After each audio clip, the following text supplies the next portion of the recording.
Hello and welcome to the Not a Scooby podcast. This is our very first episode, so I thought there was no better way to begin than with my longtime friend and collaborator, Alex Cormack. He's been making films for over 14 years now and VFX for just as long. Now he works as a director and cinematographer at Sunshine Agency, working with big-time Scottish brands such as Highland Spring, McSween and Sight Scotland. In today's episode, he's going to give me tips and tricks on how to really sell a VFX shot, the impact it's had on social media content, as well as how he got started using iMovie and free assets he could find online.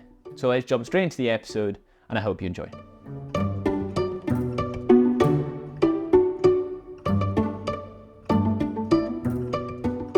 Thank you, Alex, for joining me on the very first episode of the Not a Scooby podcast.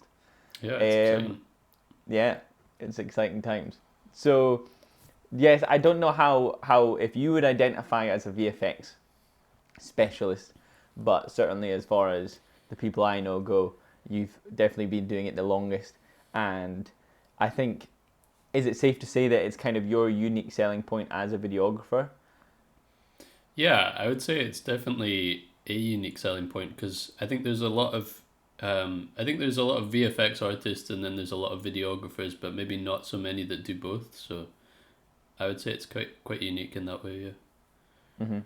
And do you feel like since joining Sunshine or being in a collaborative process with a bunch of people, it kind of opens up the possibilities of ideas? Mm-hmm. It kind of opened the doors to, we can kind of do all this crazier stuff that if I'm brainstorming on my own, I would never consider as a possibility because I'm like, I don't even know where to start with that. But yeah, having you involved in the process helps. Yeah, I mean, I guess a lot of filmmaking is kind of like faking stuff and trying to make something seem real that's not real. And so, when you can do some VFX, it kind of just opens a bit more the possibilities to what you can do. Yeah, but I think specifically my speciality is like compositing. I feel like there's two different sort of genres of VFX. There's CGI and then there's compositing. And, I think with CGI, it's more like actually creating 3D models of things in the computer, texturing it, lighting it, animating it, all this. But that's like a whole world that I've not really touched too much.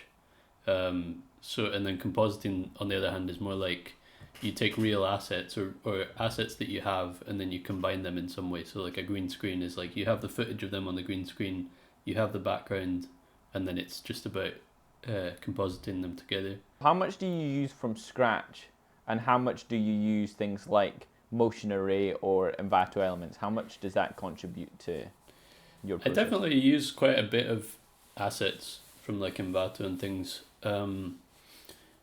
Yeah, it's useful because it's like you could shoot everything yourself. It's just kind of hard to shoot everything, and it was the point. Like a lot of the things that I use assets for are just kind of adding little details and things like, even just lens flares. It's not really VFX, but just adding like, a slight flare onto things is nice. Or adding little smoke bits and like particles and things like this. It's like rather than going out and shooting it myself, it's a lot easier just to get elements.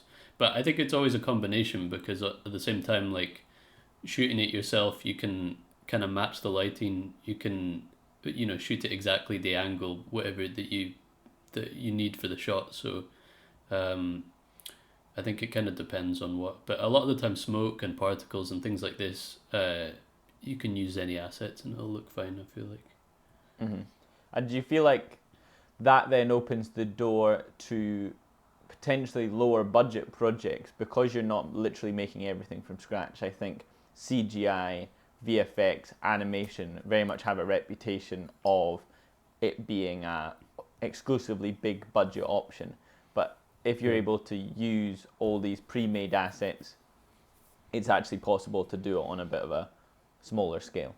Yeah, I think so. When I got started, there was this asset pack that came out when I was a kid, called Action Movie Essentials. I don't know if you heard of it, and it was like. Is that Film Riot? No, it was Video Copilot, I think. Right. Okay.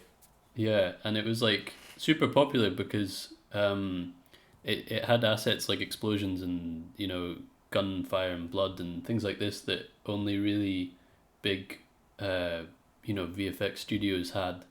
And so now like anyone, like a kid like me could buy that for not very much money and add explosions and things to your shots. So yeah, it it opens the doors, definitely. And I think nowadays more than ever, like I was thinking the other day, like you could really make stuff for free now. Like you could, if you've got a phone like an iPhone, the camera's pretty good. We use DaVinci. DaVinci could be free. It's got a VFX tab in it, Fusion, which is like free. I mean, I feel like you can get tons of assets for free. So it's kind of like what is there that stops you, really? Mm-hmm. And when you got that asset pack, what were you editing in? Was it DaVinci? Was it Premiere, After Effects? No, it was iMovie.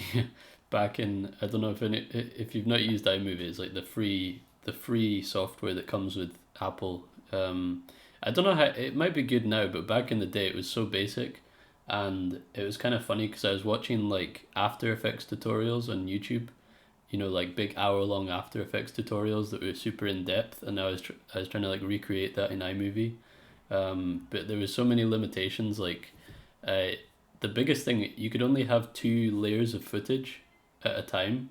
So you have like your footage, and then you add on like a muzzle flash for a gun, and then that's you're done. Like that's as much footage as you can layer. And so to get around that, I would like export that, and then I would import it again, and now it's all flattened down to 1 layer. And then I would add the next thing, like the smoke from the gun, and then export that, import that, and then add like the shell coming out. And so it's like there were little ways to get around all this stuff, but yeah, it was kind of ridiculous trying to do like After Effects tutorials in iMovie. Yeah, and by the end of it, was the like final export end up being like 480p, or was it still actually? Yeah, I didn't know anything about compression back then, so I thought it was the same quality, but yeah, it was a lot worse. Yeah, that is funny. So. Yeah. I remember you particularly as before joining Sunshine as a freelancer, you had a massive period of doing a lot of product content, whether it was for like hair products or particularly, was it gin with Yeah, I did a gin one, yeah. And then I feel like that was the first example I saw of you using a bee. Where did that come from? Yeah. I think it I think it was because the gin was called Garden Shed Gin, so it was kind of this idea of a gin made in your garden, and so I was trying to like think of how I could. I was trying to imagine like a conceptual video that's like the gin being made by your garden in a way.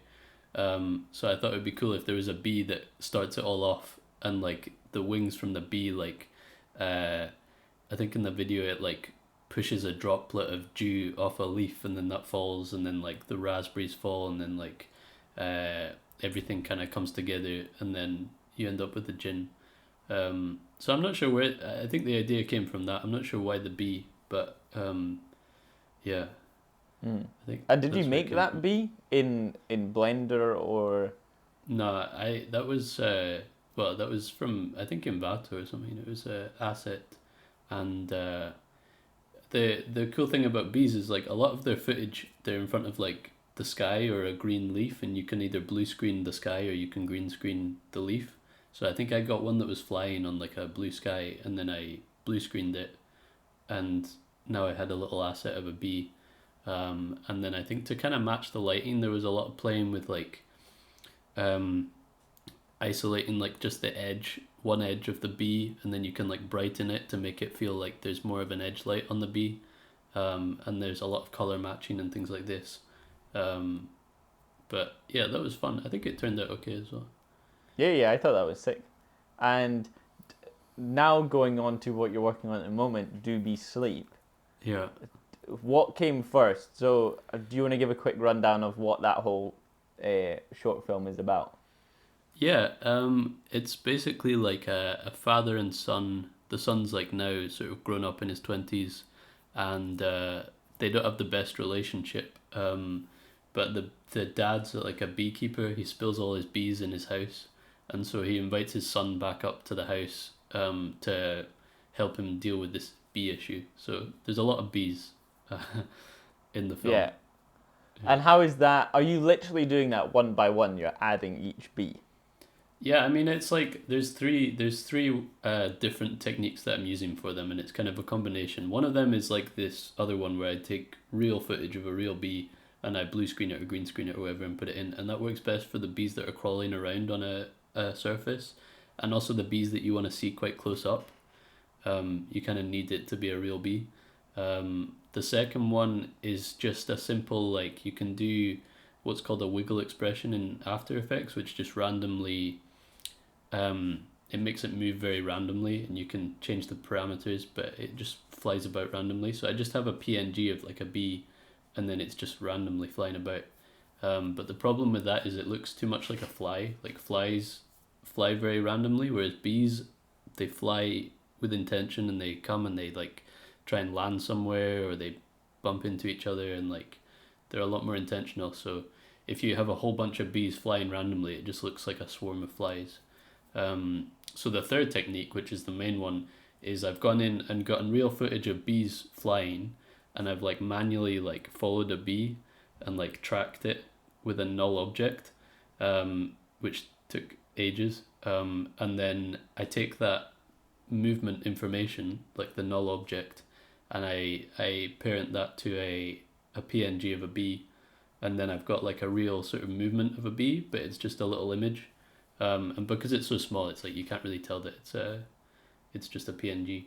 So I did that about like 10 times, I think, 10 different bees, and then I've just been like copying and pasting them throughout, because you really can't tell like shot to shot if it's the same movement. It happens so fast. So yeah, I think like combining the three different techniques, it's kind of like, I think it looks fairly real, but it's been a lot of work. It's been like a year of working on the bees. How many bees total are going to be in the man. sort of final edit? Probably like 100 or 200. Yeah, it's hard to say. I mean, a lot of them are duplicated, so like, you know, I only did the bees like 10, 15 times, and then I've just copied them across. But there'll be a lot of bees. Yeah, that is very interesting. And then moving on to the Haggis film, that it was award winning, wasn't it? Yeah, that was good. We got best low budget at the Drum Roses Awards, which was cool. And yeah, that was, so the brief was kind of like McSween, the Haggis brand, wanted a video for Robert for Burns Night, just to kind of celebrate it. And my boss came up with the idea of like something about catching a haggis, because obviously they're not real creatures, but there's a whole myth about them being real creatures. So I kind of came up with a concept where it's this guy called Marty McSween, and his granddad was the first guy to ever catch a haggis, and so he's giving this kind of guide. It's almost like Wes Anderson style. He's like talking to camera, giving this guide on how you catch a haggis, and then it kind of takes a turn. He fails and then succeeds, and yeah, but no, it was cool. It was a lot of fun. We shot it just in like a day, I think. Yeah. Mm-hmm. And was there any VFX involved in that, with say the haggis being alive? Yeah, not actually really, no. We just had it on a string, like the old-fashioned way, because we were out in the wilderness.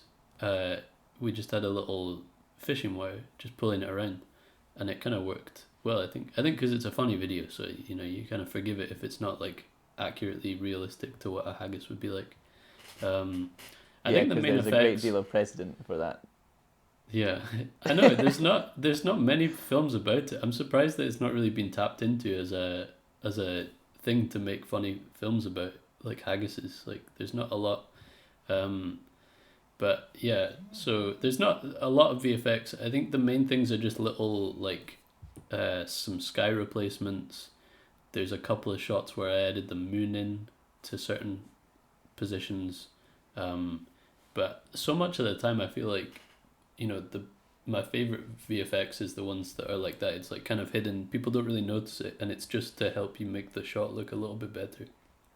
Mm-hmm. You know, and I feel like I think there's a whole thing about VFX. Like, I think when people say they don't like VFX or they think something has too much VFX, what they're meaning is like bad VFX. Like it has too much clearly fake bad CGI, whereas in reality there's so much VFX in every single movie that you just don't notice.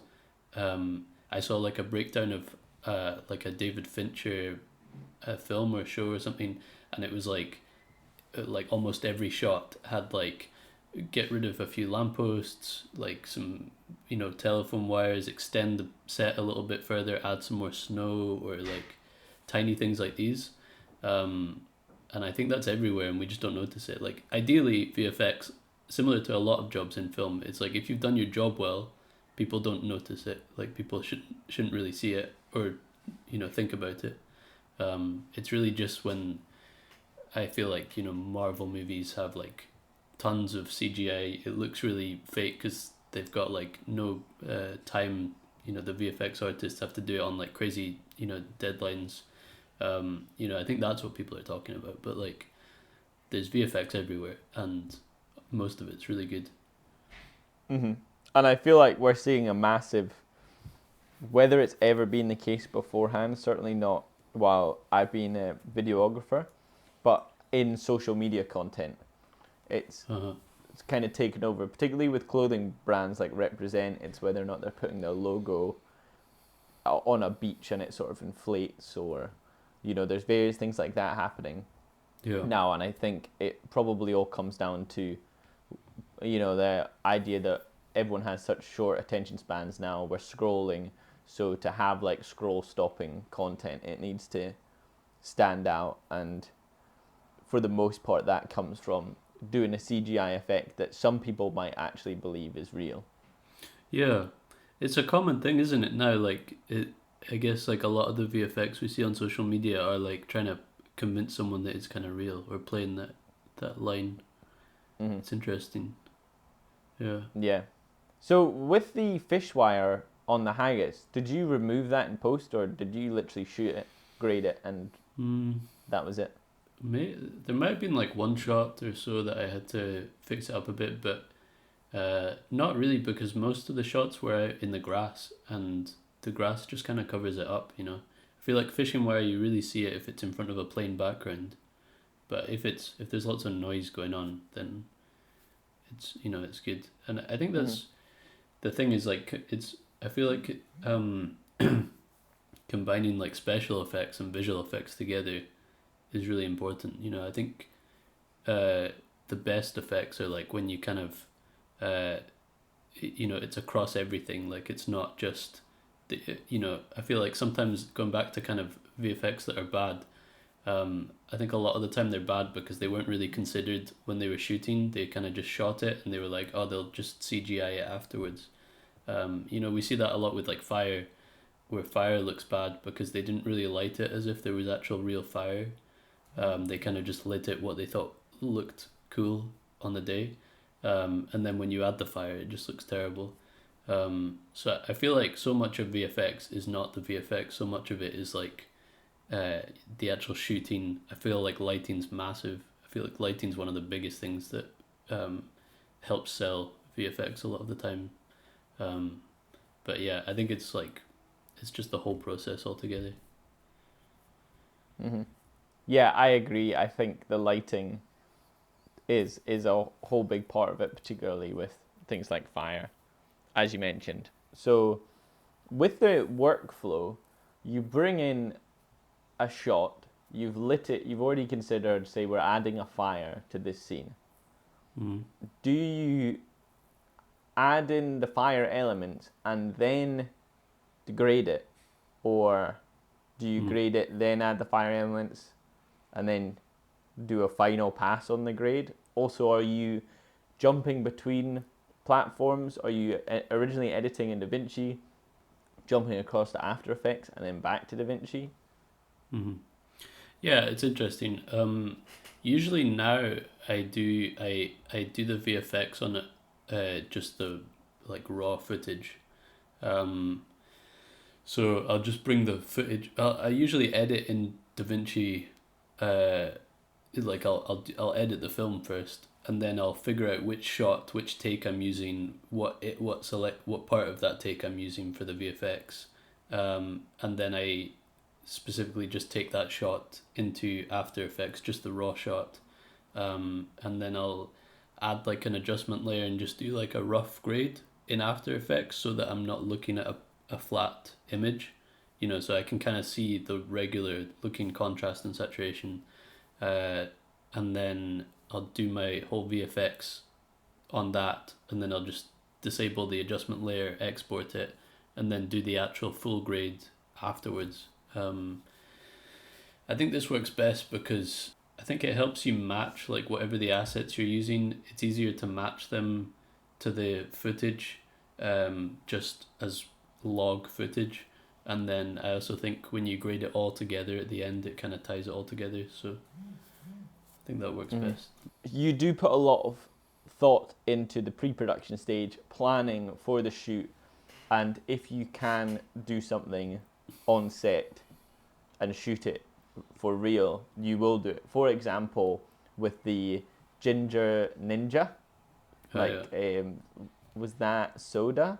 Yeah. Rapscallion soda is what I've got. Yeah. That like the projector shot, does the title of the drink appear on the can? Is that what shows up? Yeah, it's like the flavor of the drink like scrolls across the can. Like Ginger Ninja was the first one that I did. Mm-hmm. Yeah. And that was using a projector?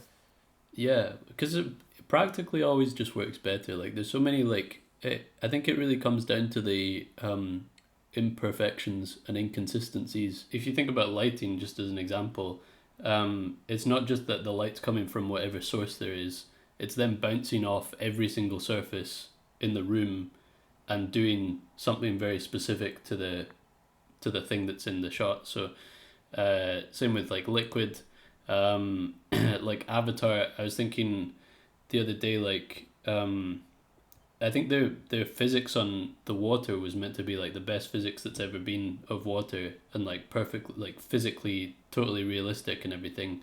But it's still just the whole thing still just looks a bit fake because it's all just very perfect. And in real life, I feel like you just get all these like imperfections, like bits of particles and dust and like water just bouncing off weird things in weird ways. So I think generally if we can do stuff for real, it looks a lot better.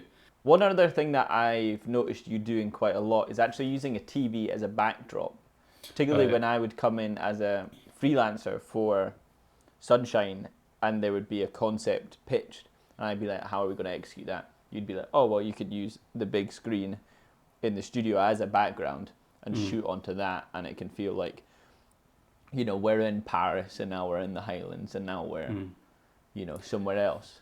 There's two different ways I've used that. It works well as just a background if it's going to be slightly out of focus. I feel like you can start to tell that it's a TV screen if it's perfectly sharp. And obviously you have to watch out for like flickers and things like this. But I think it can work really well if it's just like, if you've kind of filled the frame with lots of real stuff and then you kind of just have it right in the background, slightly out of focus. I think it's really effective. I think what people run into trouble with is when they don't have real stuff in the frame as well. They've just got like the subject and then a screen, and then maybe you can kind of tell it maybe looks a bit green screened or a bit weird.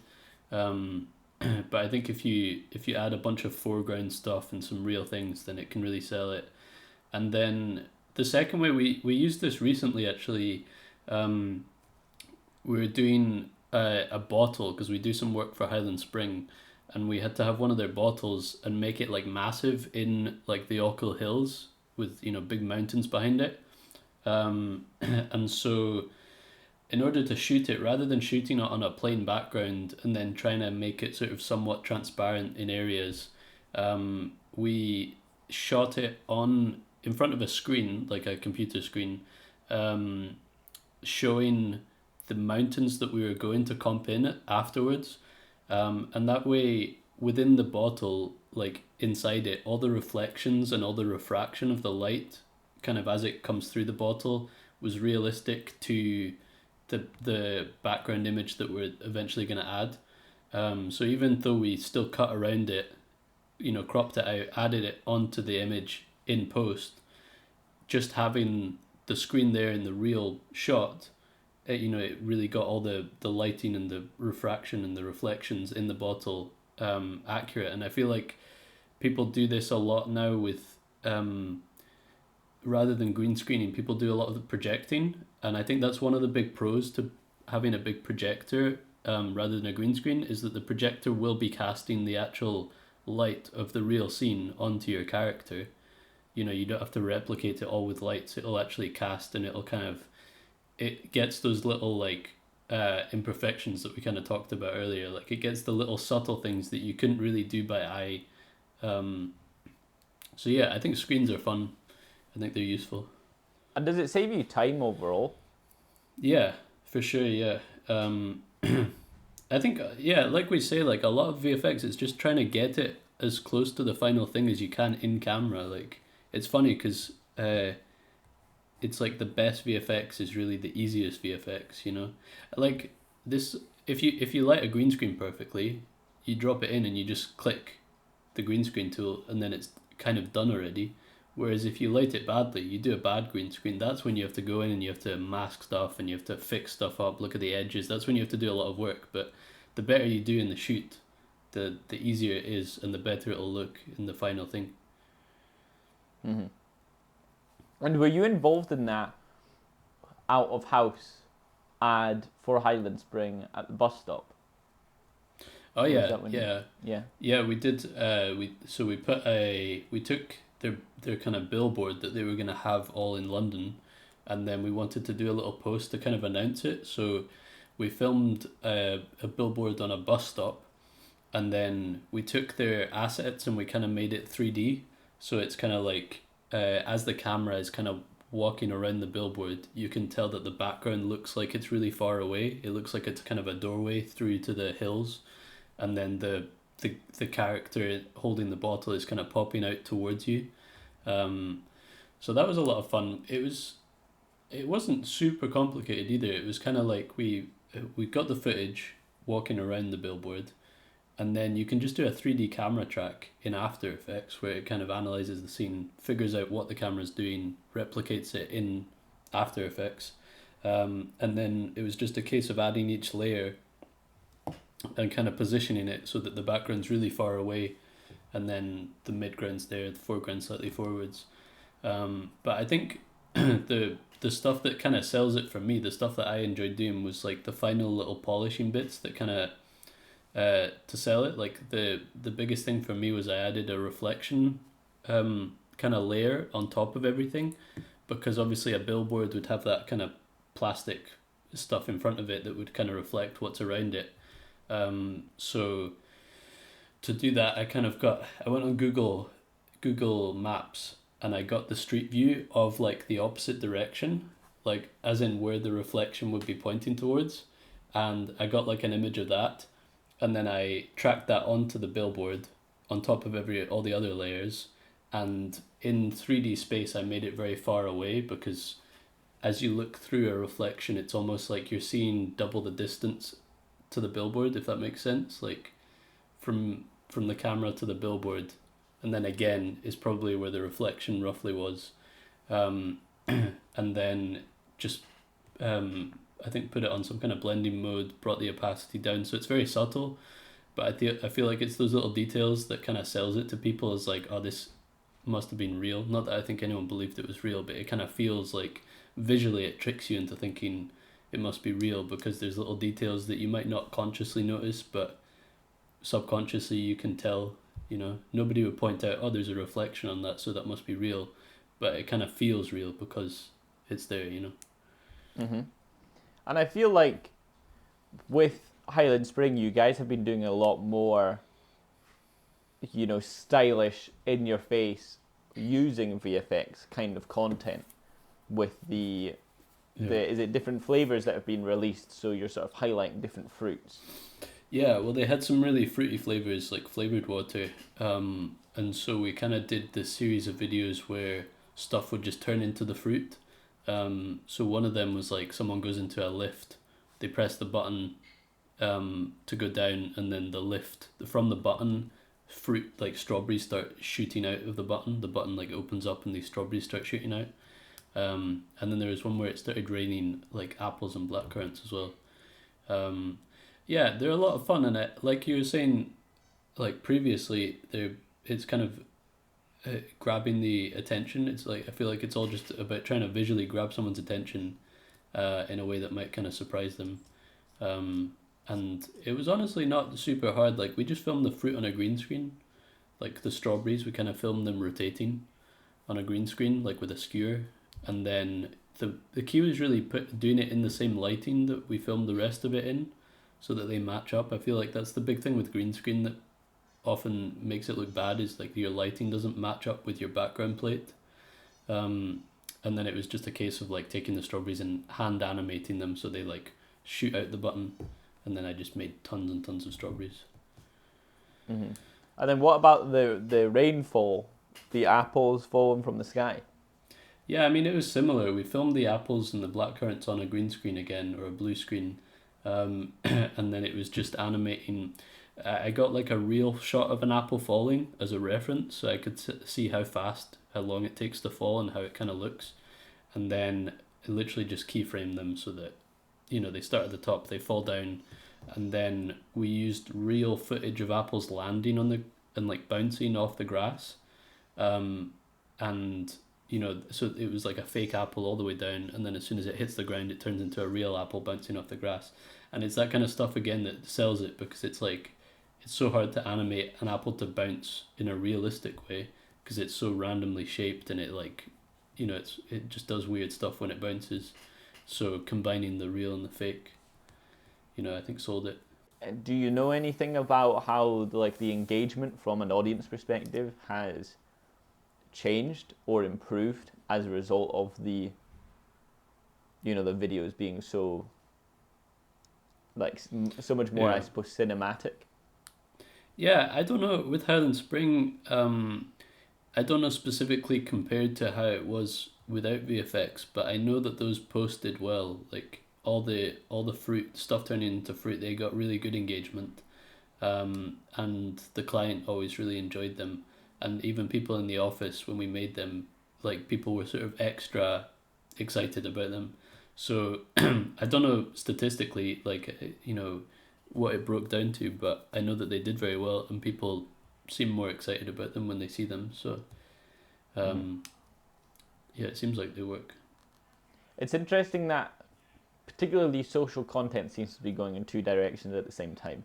You've got all the people that are making more user-generated content. People are after authenticity. Mm-hmm. There's a massive push for, let's just bring the influencers in, and they can do it because they've got the audience and they've got a personal brand that people care about already.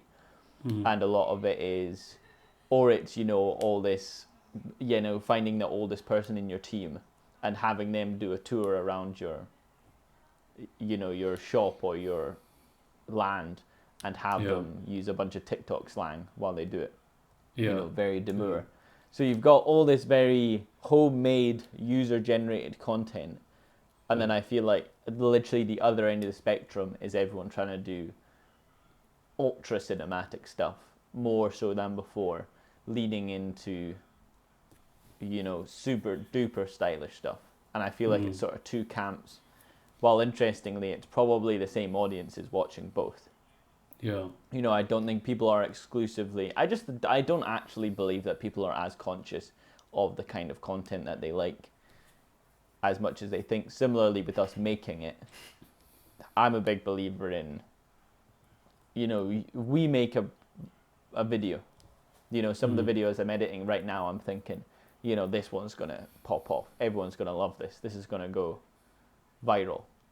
Yeah. And then that's going to be the one that flops, and it's actually the one that I thought was going to perform the worst ends up doing the best. And that's happened on a few projects recently where I've made 5 or 6 videos for a team, and it's the one that I was most excited about ends up flopping, and the one that I was a bit like it's not my favorite that ends up blowing everything else out the water. Yeah. Yeah, it's weird, isn't it? I guess it's like also like nowadays it seems to be like the shorter the better, really, like the faster. That's what they're always talking at Sunshine is trying to get that engagement within the first like 3 seconds, you know. So sometimes like I think you were mentioning the other day to me like we come up with ideas for a video where it's like it's got a whole bunch to it, but in reality the stuff that works best is just one thing, one shot, or just one little effect, and you just do that, and that's the whole video, you know. Mm-hmm. But then similarly, it's really interesting because not only are people spending more and more time on social platforms consuming content that lasts no longer than 5 seconds, but then also podcasts have never been more popular. Mm-hmm. And not only listening to them, but also watching them. Like people will literally sit and watch an hour-long podcast. So, and some of the content that I'm seeing, particularly from creatives on YouTube, are becoming more slow-paced, more sort of meditative, and they're really taking their time with it. You know, they've got really chilled lo-fi hip-hop music playing. You know, they're making coffee. We're just seeing a landscape of a beach, and then they walk into frame. And even the way they're talking, it's very, like, almost like they're trying to put you to sleep. Not like it's never not been divided. Like, the content people want to consume has always been so varied.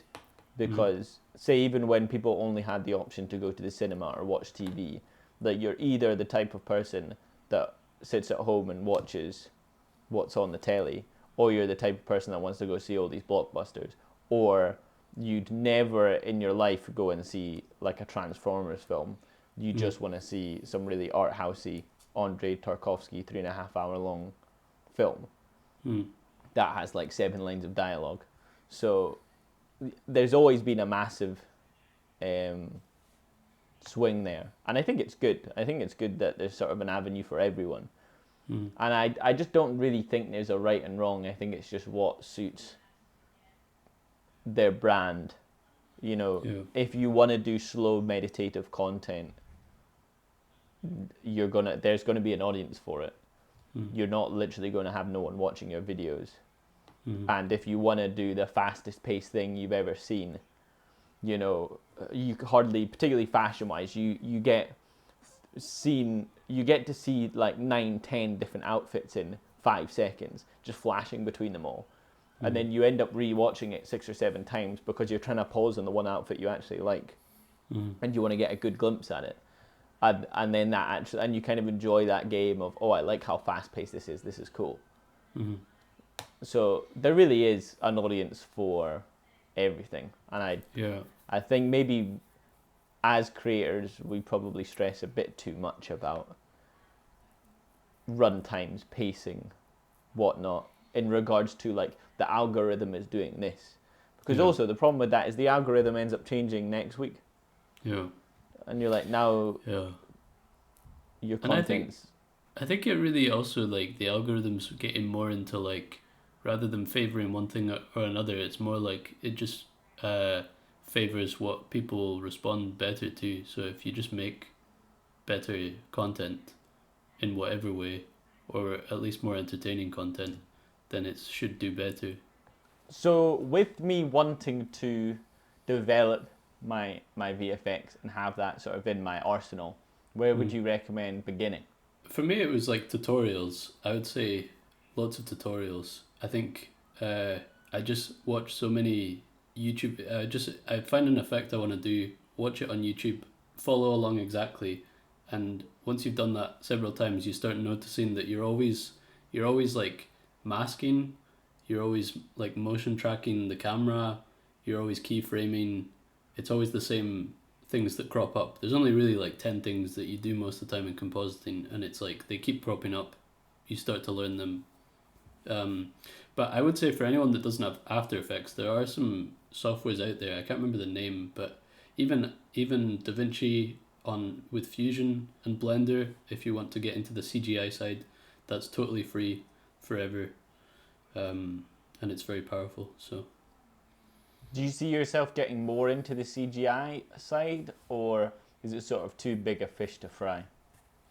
Maybe someday, but yeah, it's a massive thing, and it's I suppose similar to a lot of filmmaking. It's like you spend years and years and years being very bad at it, and everything you make it looks very bad, you know. So it would be a lot of time invested just to be creating stuff that really doesn't look very good, and then eventually maybe after 10 years you get to the point, because like even the biggest production houses in the world right now still sometimes struggle to make stuff look good. Like we still sometimes go to the movies and we're like, that VFX was bad. So it's such a massive thing. It's so difficult, and I have a lot of respect for anyone that does it.